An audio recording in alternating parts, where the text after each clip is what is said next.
Bismillahirrahmanirrahim. Assalamualaikum warahmatullahi wabarakatuh. Ya, saudaraku, bertemu lagi dengan saya Cecep Muhammad Yasin, wong Kediri yang gendut, imut-imut, menggemaskan dan menggairahkan.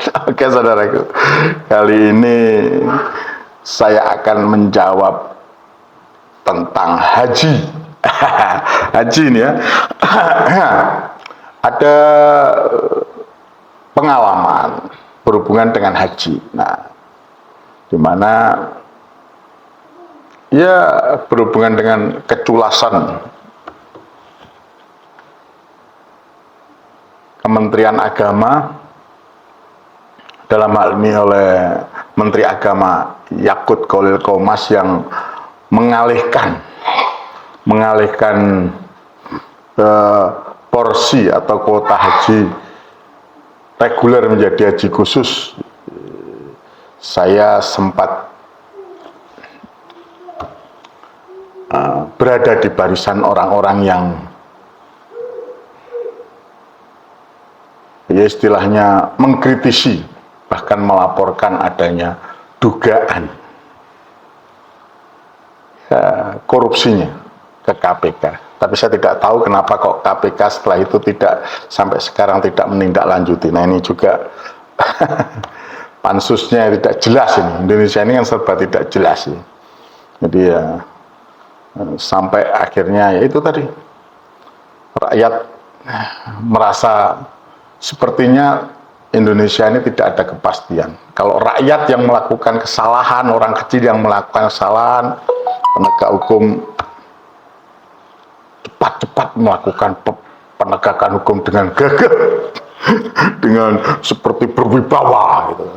Tapi kalau mereka-mereka yang dekat dengan kekuasaan atau memiliki kekuasaan, bahkan memiliki duit,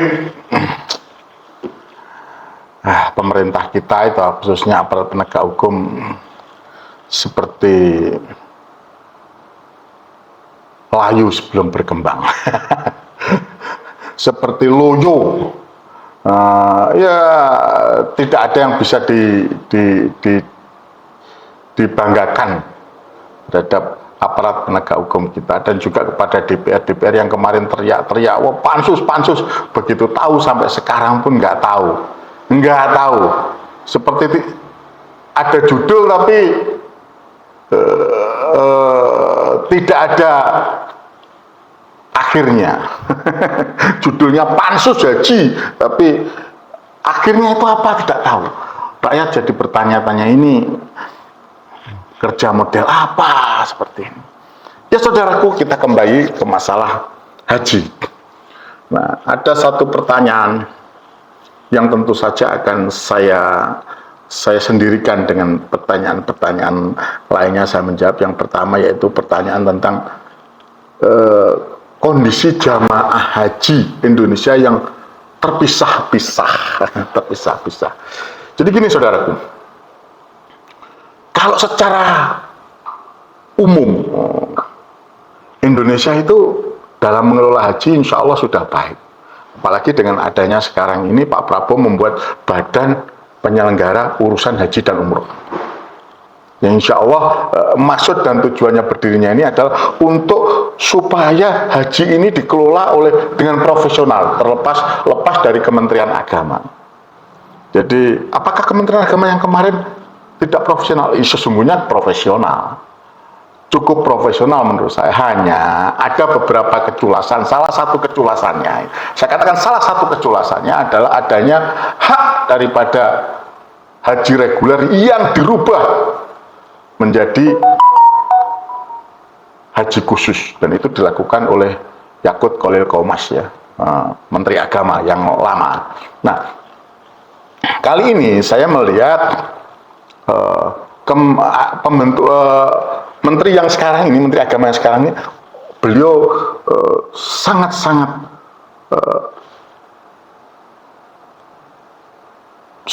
perhatian, khususnya dalam masalah di haji, khususnya masalah haji.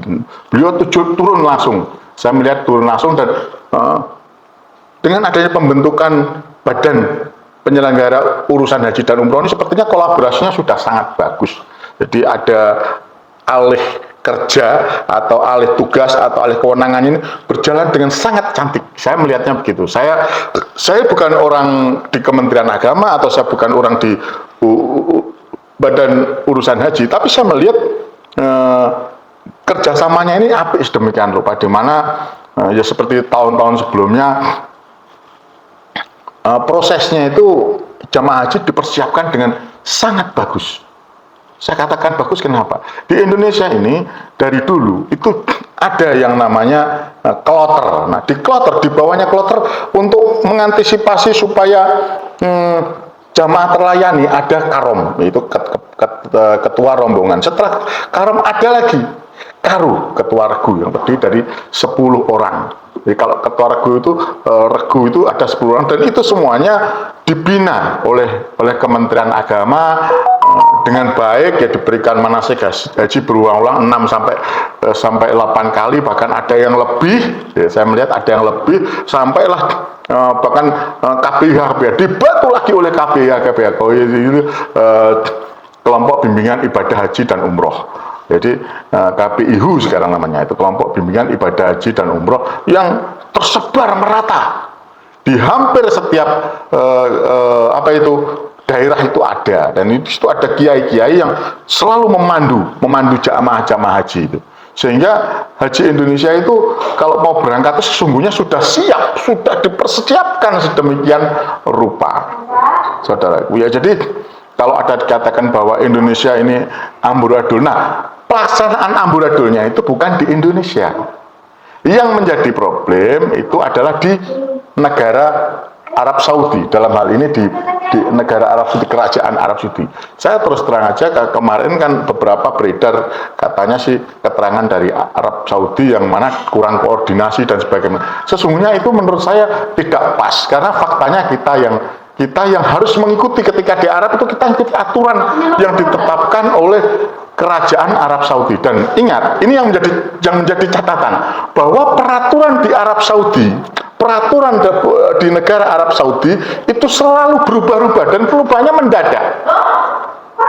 Perubahannya tahu-tahu berubah gitu, dan kita karena posisinya di negara orang, kita harus memaksa menyesuaikan. Tentu sajalah dengan jumlah jamaah, mohon maaf, 220 sampai 240 ribu orang.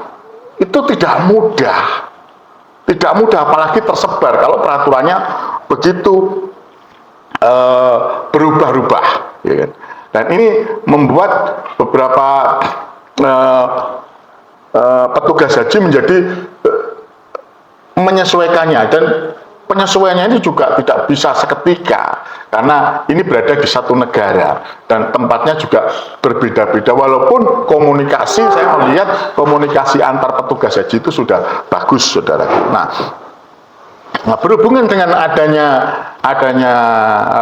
jamaah yang terpencar-pencar, ya, terpindah-pindah, istri berpisah dengan suami, atau orang tua berpisah dengan anaknya, bahkan ada yang difabel dan sebagainya, mereka-mereka yang mohon maaf kondisinya jamaah haji yang kondisinya mohon maaf berkurang, yaitu mereka yang sudah usia lanjut atau lansia terpaksa berpisah dengan pendampingnya. Ini karena suatu kebijakan yang menurut saya dalam posisinya, kalau saya katakan, negara Arab Saudi yang tidak siap. Jadi di tahun 2023, insya Allah 2024 kemarin, haji itu dikelola. Di sana itu ketika penyelenggara haji kita harus bekerja sama dengan masyarik. Masyarik itu adalah mereka yang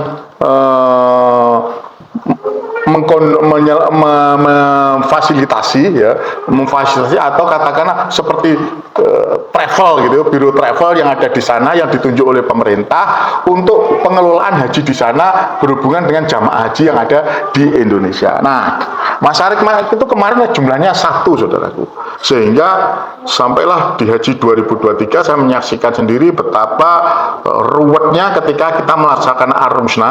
Ar-Rumna itu singkatan di Arafah, Musdalifah, dan Mina. Jadi di dalam rangkaian ibadah haji itu di Madinah itu saya melihat dengan mata kepala sendiri bagaimana jamaah haji itu Indonesia itu sampai ya seperti apa ya, saya bilang di 2023 itu seperti orang yang tidak terlayani sama sekali. Terlayani di situ di padang yang gersang, panas, dari tengah malam sampai dari siang, dan itu dijemputnya baru sekitar jam 3-an itu tanpa air. Tanpa air, susah. Bahkan terus terang beberapa kali saya mendapati saat itu saya itu harus pontang-panting, ikut pontang-panting ke sana kemari mendapatkan jamaah haji kita yang pingsan. Dan situ situasinya panas sehingga tempat berteduh pun cuma sedikit. Sudah panas tempat berteduh, kita seperti disiksa lah. Benar-benar saat itu seperti disiksa. Masyarik di sana benar-benar tidak bertanggung jawab. Terus bahkan saya itu melihat apakah waktu saya tidak tahu apakah itu meninggal atau tidak, yang jelas orang itu ada di pangkuan saya dan sampai ya menurut saya meninggal, ada yang meninggal, dan cukup masih muda lah, di usia 50-an, sehingga meninggal karena kehausan. Nah, itu yang saya rasakan, saya merasakan sendiri, dan itu benar-benar pengalaman itu mungkin menjadikan pemerintah mengevaluasi. Dan saat itu benar-benar yang saya, kalau itu ada kekecewaan juga pada penyelenggara haji dalam hal ini pemerintah, di mana mereka tidak segera turun ke bawah untuk mengamankan situasi. Ya setidak-tidaknya bagaimana supaya jamaah haji Indonesia itu aman, dan sehingga mereka mungkin memberikan air dan sebagainya, karena jemputan saat itu betul-betul hampir tidak ada. Kita hampir tidak mendapatkan jemputan, sehingga sampai jam 2 atau jam 3 sore kita tidak ada air, itu seperti sangat-sangat tersiksa. Tidak ada makan, jamaah pagi juga tidak ada makan, sampai siang dan sebagainya. Posisi air itu sampai istilahnya jamaah haji Indonesia itu mengumpulkan air sisa-sisa air, minum satu teguk dua teguk dibagi-bagi. Akrab sekali saat itu melihat jamaah kita, sungguhnya adalah orang-orang yang akrab, yang saling berbagi, mau berbagi. Tapi ya sekali lagi saat itu benar-benar fatal saya melihat. Nah, dari kejadian itulah sehingga ada banyak evaluasi. Dan sebetulnya saya dari kemarin cukup di Haji 2025 ini cukup ada perubahan, adanya istilahnya syarikah itu adalah mereka-mereka yang mengelola haji di sana, ya, membantu pengelolaan haji dari akomodasi, makan dan sebagainya. Ada, kalau saya dengar kemarin sih ada 8 syarikah. Saya pikir itu perubahan yang bagus. Tapi ternyata saudara, kembali lagi kalau kita mengatakan, saya nggak mengatakan bukan berarti pemerintah penyelenggara dalam hal ini ada tidak salah, tentu saja ada kesalahannya, tapi tidak fatal. Nah, adanya terpisah kemarin karena ketidaksiapan syarikah. Ketidakadasiapan syarikah sehingga mereka tidak melihat bahwa di Indonesia itu jamaah haji sudah ditata sedemikian rupa, dari regu, rombongan sampai dari kloter, itu semuanya itu menyatu, tidak bisa dipisah-pisahkan. Satu regu bisa diisi oleh bapak, suami, istri, atau anak, atau kakek dan sebagainya, orang tua dan sebagainya, atau satu regu bisa terdiri dari mereka yang lansia dengan pendampingnya, karena kita menerapkan pendamping lansia. Nah, itu semuanya. Nah, di sana dibubarkan, bukan dibubarkan bubar gitu, tidak, tapi cara kerjanya syarikah itu sepertinya tidak mengetahui bahwa Indonesia itu sudah terpola, sudah jalan secara bertahun-tahun, itu kelompok-kelompok. Mereka asal mengambil saja, dimasukkan ke hotel mereka, mungkin syarikahnya saat itu merasa bahwa mereka ingin memberi pelayanan, sehingga tidak melihat budaya atau katakanlah kebiasaan orang haji Indonesia, sehingga terjadilah di situ sampai apa ya, suami atau istri berpisah, anak berpisah dengan orang tua, lansia berpisah dengan pendampingnya dan sebagainya, itu yang menyebabkan situasinya menjadi semerawut, sedikit semerawut. Nah, saudaraku, kembali kepada penyelesaiannya, alhamdulillah sekarang ini sepertinya semuanya sudah terselesaikan. Tapi ini harus menjadi catatan. Catatannya adalah komunikasi, sepertinya komunikasi antara Kementerian Agama, Badan Penyelenggara Haji dan Umroh dengan Kementerian Agama atau Kementerian Urusan Haji Arab Saudi belum begitu nyambung. Dan ini yang harus segera dibenahi. Nah, saya melihatnya kita ini sudah bagus. Jawa Timur diletakkan di hotel mana, di area mana.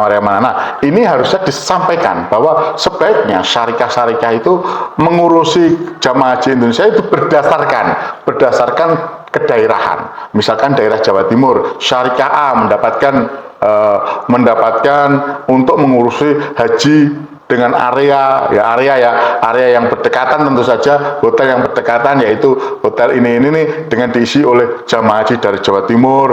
Hotel area mana itu diurusi oleh syarikah Jawa Timur, misalkan Jawa Tengah misalkan diurusi oleh syarikah yang kedua dari Jawa Tengah, atau Kalimantan mana, Kalimantan Timur, Kalimantan Selatan diurusi oleh syarikah ini. Nah, ini harusnya sudah dari awal sudah terpola, karena kalau tidak seperti itu langsung ambil comot-comot, ya kejadiannya seperti itu. Saya melihat tadi kemarin dari informasi yang saya dapatkan dari teman-teman wartawan di sana, itu salah satu teman wartawan menyampaikan, kok bisa, saya telepon, kok bisa sampai terjadi terpisah itu. Nah, teman wartawan saya yang ada di sana menyampaikan bahwa ini karena syarikah begitu semangatnya, mereka ingin menunjukkan kemampuannya dalam melayani jamaah, sehingga mereka mengambil asal comot saja, sehingga terjadilah terpisah dalam arti kata koordinasinya dengan penyelenggara haji Indonesia ada miskomunikasi, kurang koordinasi. Itu saudaraku, saya pikir itu bukan menjadi masalah, tapi saya berkeyakinan semoga aja dengan adanya syarikah-syarikah ini yang paling pokok nanti insya Allah dalam waktu dekat ini kan ada Arsmusna. Nah, ketika puncak hajinya, yaitu puncak ibadahnya dari Arsmusna, Arafah, Musdalifah, dan Mina sampai lempar jumroh dan sebagainya, semuanya berjalan dengan baik karena syarikahnya sudah banyak yang menangani. Kalau dulu masyarik, saya pikir ini ada peluang bagus. Tentulah karena ini yang pertama, tidak ada sesuatu yang sempurna. Karena ini pelaksanaan yang pertama, tentulah ada masalah-masalah. Tapi masalah itu bukan pokok. Yang paling pokok nanti kita melihatnya di puncak haji, yaitu ketika Armusnah. Armusnah itulah kita tahu kualitasnya daripada syarikah-syarikah yang diberikan atau dihadirkan oleh pemerintah kerajaan Arab Saudi, dan itu akan menjadi bekal daripada pemerintah Indonesia dalam hal ini, karena Kementerian Agama sudah tidak, insya Allah tahun depan sudah tidak menangani masalah haji. Ini akan menjadi bekal dari Badan Penyelenggara Urusan Haji untuk melayani haji dengan lebih baik. Apa-apa yang saat ini terjadi mungkin akan dimitigasi ya, dipilah-pilah, oh masalahnya ini, sehingga mereka Badan Penyelenggara Urusan Haji ini bisa menyampaikan kepada pemerintah Arab Saudi, harusnya syarikah yang berhubungan dengan jamaah haji Indonesia yang jumlahnya hampir 220 sampai 250 ribu orang ini dengan cara begini. Kembali saudaraku, bahwa kita harus menyadari pemerintah Arab Saudi itu dalam membuat peraturan yaitu tadi tahu-tahu berubah dan harus dilaksanakan. Salah satu contohnya adalah dalam peristiwa Broda yang akan saya terangkan. Pertanyaan yang akan saya jawab juga menjawab pertanyaan daripada saudara-saudara saya atau teman-teman saya yang menanyakan tentang furoda, kenapa sampai furoda tidak visa furoda tidak keluar, dan inilah salah satu kebijakan Arab Saudi yang serba mendadak dan harus diterima oleh penyelenggara haji maupun oleh jamaah haji. Berhubungan dengan furoda ya harus diterima oleh bureau travel haji yang ada di Indonesia maupun KPH yang berhubungan dengan travel. Itu yang bisa saya sampaikan saudaraku, semoga ini mencerahkan. Fisabilillah wastaghfirullah. Wassalamualaikum warahmatullahi wabarakatuh. Mari bersama-sama kita doakan semoga seluruh haji Indonesia berangkat dengan selamat, pulang dengan selamat, dan menjadi haji mabrur. Dan kita berdoa semoga anak-anak cucu kita nanti dipanggil oleh Allah Subhanahu wa Ta'ala untuk datang ke Baitullah menunaikan rukun Islam yang kelima, yaitu ibadah haji. Amin amin ya rabbal alamin. Cecep Muhammad Yasin, wong Kediri yang gendut imut-imut, menggemaskan dan menggairahkan, bersama rakyat Palestina. Tetap peduli Palestina.